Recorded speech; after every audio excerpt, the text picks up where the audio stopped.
दोस्तों, आपने अक्सर बड़े बुजुर्गों को कहते हुए सुना होगा कि अब समय बहुत खराब हो चुका है।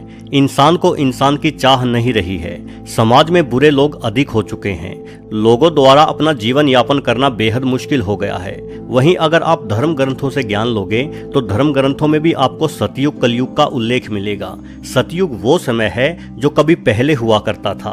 उस समय में सभी इंसान, सभी जानवर शांति और सुख से रहते थे।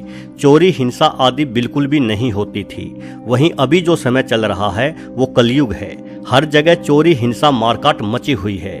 आपको क्या लगता है, क्या सच में हमारा समय बहुत खराब है?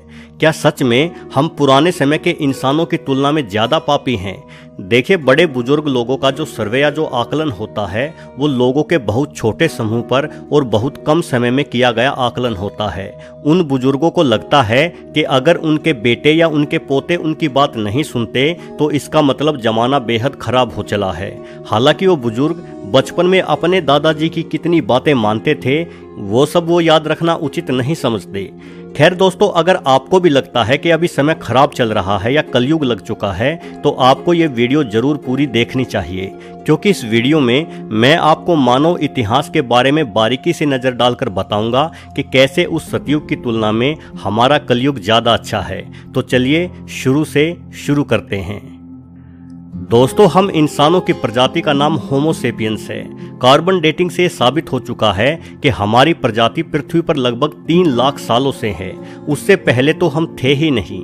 यानी अगर सतयुग हमारी प्रजाति के बिल्कुल शुरुआत के समय में रहा होगा तो मैं आपको बता दूं कि अपने शुरुआती समय में हम पेड़ों पर या गुफाओं के अंदर ही रहते थे। खाने के लिए उस समय हम शिकार पर ही निर्भर थे। अब दिक्कत वाली जो बात है वो ये कि कुदरत ने हमें तेज दिमाग तो दिया है, लेकिन हमारे पास ना शेर जैसे तेज दांत और पंजे हैं और ना ही चीते जैसी तेज रफ्तार। जाहिर है कि हमें शिकार करने में बड़ी दिक्कत होती होगी। हमारे अलावा जंगलों में अन्य जानवर भी थे जिनमें से कुछ इतने ताकतवर और खूंखार थे कि बड़ी ही आसानी से हमारा ही शिकार कर लेते होंगे। आज यानी कलयुग में आप फोन करते हैं और घर बैठे 30 मिनट के अंदर आपको पिज्जा डिलीवर हो जाता है। लेकिन अपने प्राचीन समय में जब हम अपनी गुफा के अंदर अपने बच्चों को छोड़कर शिकार की तलाश में बाहर निकलते थे तो कोई अंदाजा नहीं होता था कि शिकार हम करेंगे या हमारा ही शिकार कोई अन्य जंगली जानवर कर लेगा। बहुत बार ऐसा भी होता होगा कि पूरे दिन शिकार के पीछे दौड़ लगाने के बावजूद भी हमारे हाथ कुछ नहीं लगता होगा और हमें अपना मुंह लटकाकर वापस गुफा में अपने भूखे बच्चों के पास लौटना पड़ता होगा। उस समय में कोई बीमार या बूढ़ा व्यक्ति तो जिंदा रह ही नहीं पाता होगा, क्योंकि सिर्फ स्वस्थ जीव ही शिकार करने के लिए सक्षम हो सकता है। अगर शिकार के पीछे दौड़ते वक्त आपके पैर में मोच भी आ गई तो न जाने कितने दिनों तक आपको दर्द के साथ साथ भूख को भी सहन करना पड़ता होगा। जाहिर है ऐसे समय को तो हम सतयुग कतई नहीं कह सकते। इसलिए आगे बढ़ते हैं। दोस्तों, लाखों सालों तक शिकार करके जीवन यापन करने वाले हम इंसानों की जिंदगी में एक बेहतरीन बदलाव तब आया जब हमने खेती करना सीख लिया।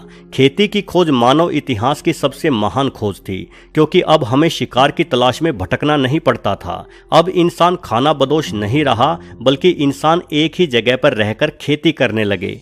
हम इंसानों द्वारा छोटी छोटी बस्ती या कबीला बनाकर रहना खेती के बलबूते पर ही संभव हो पाया और हम लोगों में परस्पर सामाजिक जुड़ाव बढ़ा। लेकिन दूसरी तरफ एक दूसरे का साथ पाकर हम ज्यादा आक्रामक भी हो गए। हमने अपने से अलग दूसरे कबीले के लोगों पर हमले करने भी शुरू कर दिए। दोस्तों, इस समय तक इंसान ने धातुओं के हथियार भी बना लिए थे और अब इंसान देवताओं पर भी यकीन करने लगा था। सिर्फ यही नहीं, इंसान अपने कल्पित देवताओं को खुश करने के लिए बलि भी देने लगा था। बड़ा कबीला छोटे कबीले पर अचानक से हमला करता, कबीले के सभी बच्चों और बूढ़ों का कत्ल कर दिया जाता और कबीले की सारी औरतों को अपनी हवस का शिकार बनाया जाता। सभी जवान मर्दों को अपने साथ ले जाया जाता, जहां उन्हें या तो गुलाम बनाकर रखा जाता या अपने देवताओं को खुश करने के लिए उनकी बलि दे दी जाती। आप जरा कल्पना करके देखिए, आप जंगल में किसी खुले मैदान में अपने कबीले में रहते हैं। आप शांति से खेती करके अपने परिवार का भरण पोषण करते हैं। तभी किसी अन्य कबीले को आपके कबीले के बारे में पता चल जाता है। उस दूसरे कबीले में मर्दों की संख्या आपके कबीले से ज्यादा है। अब वो कबीला बिना किसी वजह आपके ऊपर हमला कर देता है। आपका पूरा परिवार आपके हर सपने चंद पलों में ही उजाड़ देता है और आपको अपने साथ ले जाता है बलि के लिए। ना तो कहीं आप रिपोर्ट दर्ज करा सकते, ना ही किसी न्यायालय का दरवाजा खटखटा सकते थे। क्या आप ऐसे समय में रहना चाहेंगे?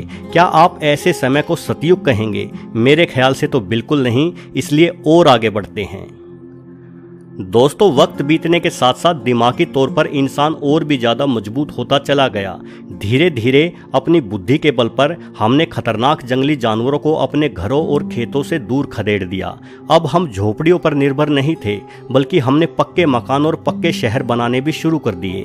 आज से लगभग 4 से 5 हजार साल पहले जहां मिस्र में पिरामिडों जैसी जटिल संरचना हम इंसानों ने बनाई, वहीं भारत में मोहनजोदड़ो जैसा आधुनिक शहर भी बसाया। किंतु इस समय तक हमारी हिंसक प्रवृत्ति और अंधविश्वास अपने चरम पर पहुंच चुका था। आज भी मिस्र के पिरामिडों में अजीबोगरीब परिस्थितियों में लाशें पाई जाती हैं। प्राचीन मिस्र में जब कोई राजा या बड़े पद का व्यक्ति मारा जाता तो उस व्यक्ति के नौकर को भी अपने मालिक के साथ जिंदा ही दफना दिया जाता, ताकि वो नौकर कायनात में भी अपने मालिक की सेवा करता रहे। राजाओं द्वारा कानून बनाए जाते थे, लेकिन सिर्फ गरीबों के खिलाफ। मामूली से अपराध पर, यहाँ तक कि सच बोलने पर भी इंसान को सूली पर चढ़ा दिया जाता था। सिंधु नदी के समीप एक बेहतरीन और उत्कृष्ट प्राचीन शहर बसा हुआ था। प्राचीन समय में इस शहर को किस नाम से बुलाया जाता था कोई नहीं जानता, लेकिन जब 1922 में इस शहर को खोजा गया तो इसे मोहनजोदड़ो नाम दिया गया। मोहनजोदड़ो सिंधी भाषा का शब्द है जिसका अर्थ है मौत का टीला। इस शहर को मौत का टीला नाम इसलिए दिया गया क्योंकि यहाँ एक के बाद एक लगातार मानव कंकाल मिले जा रहे थे। एक साथ इतने लोग कैसे मरे कोई नहीं बता सकता, किंतु अंदाजा लगाया जाता है कि इस हंसते खेलते शहर पर किसी दूसरी सभ्यता ने हमला किया होगा, जिससे यहाँ मौजूद सभी लोग मारे गए। तो क्या ऐसे समय को आप सतयुग कहेंगे जहाँ हर वक्त आपके सर पर तलवार लटकती हो?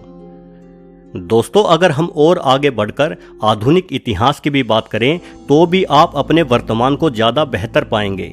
मसलन अगर आप 15वीं शताब्दी में यूरोप में पैदा हुए होते तो आपका सामना होता खतरनाक महामारी प्लेग से, जिसे ब्लैक डेथ के नाम से भी जाना जाता है। उस समय बीमारियों के रोकथाम के ज़्यादा उपाय नहीं थे, इसलिए प्लेग ने बेहद गंभीर महामारी का रूप ले लिया, जिसके सामने 2020 में फैली कोरोना तो मामूली सर्दी जुकाम के समान है। रोकथाम न होने की वजह से ही इस प्लेग के कारण यूरोप में लगभग 15 करोड़ लोग मारे गए थे। ये संख्या उस समय यूरोप की कुल जनसंख्या के आधे हिस्से जितनी थी। कई गांव और शहरों में तो इंसानों के साथ साथ कुत्ते और बिल्लियां भी पूरी तरह से गायब हो गए थे।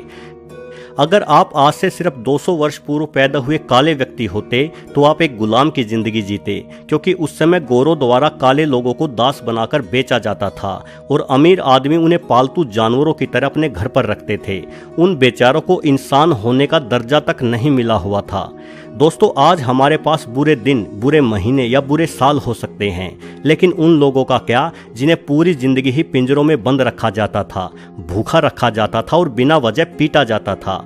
पृथ्वीराज चौहान के साथ हुए युद्ध में गौरी का साथ जयचंद ने दिया, क्योंकि उनकी पुत्री ने पृथ्वीराज से प्रेम विवाह कर लिया था। अलाउद्दीन खिलजी ने राजा रावल रतन सिंह के साथ सिर्फ इसलिए युद्ध किया क्योंकि वो पद्मावती को हासिल करना चाहता था।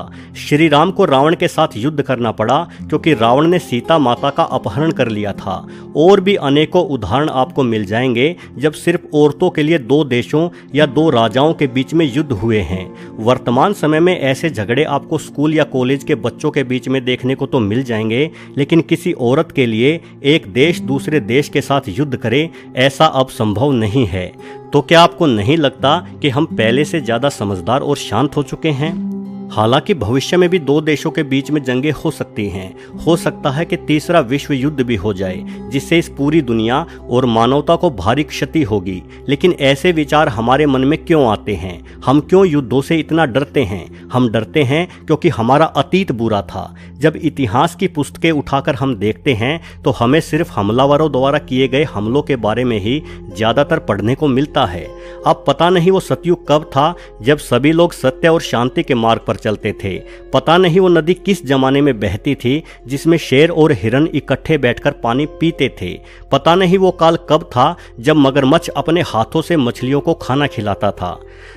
दोस्तों, बात अगर आज के समय की जाए तो अगर आप ये वीडियो देख पा रहे हैं तो निश्चित ही आपके पास इंटरनेट जैसी आधुनिक तकनीकी सुविधा है। आपके पास एक कंप्यूटर या स्मार्टफोन भी है जिससे आप पूरी दुनिया के साथ जुड़े हुए रह सकते हैं। सिर्फ कुछ दशकों पहले तक जब चिट्ठियों का जमाना हुआ करता था तो हाल कुछ ऐसा था कि जब तक किसी रिश्तेदार को चिट्ठी लिखकर परिवार के किसी सदस्य के बीमार होने की सूचना दी जाती और चिट्ठी को पढ़कर व्यक्ति जब तक उस बीमार इंसान से मिलने पहुंचता था तब तक तो बीमार इंसान की मौत भी हो चुकी होती थी।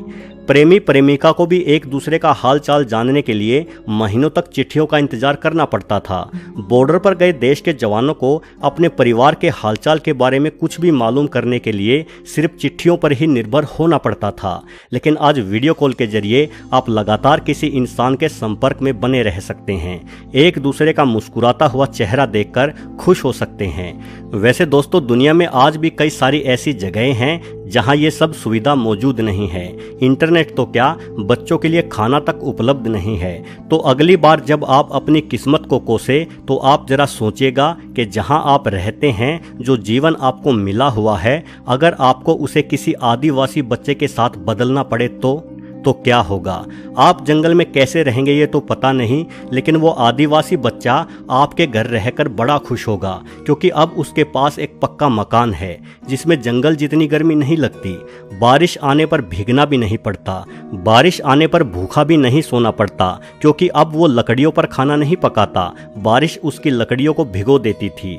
अब जब वो बच्चा एलपीजी के चूल्हे पर लाइटर की एक क्लिक से आग जलते हुए देखेगा तो मेरा यकीन मानिए वो बच्चा खुशी से उछलने लगेगा और उस बच्चे की खुशी देखकर आपको अपने गम पर हंसी आ जाएगी और आपको एहसास होगा कि जो जीवन और जो समय काल आपको मिला हुआ है वो बेहतरीन है। इसलिए अपनी किस्मत पर और खासकर बीत चुके समय पर छाती पीटना बंद कीजिए और अपने वर्तमान को लेकर खुश रहना सीखिए। अगर कोई आपको कहे कि पहले के जमाने में ऐसा था या वैसा था तो उस व्यक्ति की बात एक कान से सुनकर दूसरे कान से निकाल फेंकिए, क्योंकि उसकी तो आदत है यादों की दीवार में सर पटकने की और वो आपसे भी यही उम्मीद लगाए बैठा है।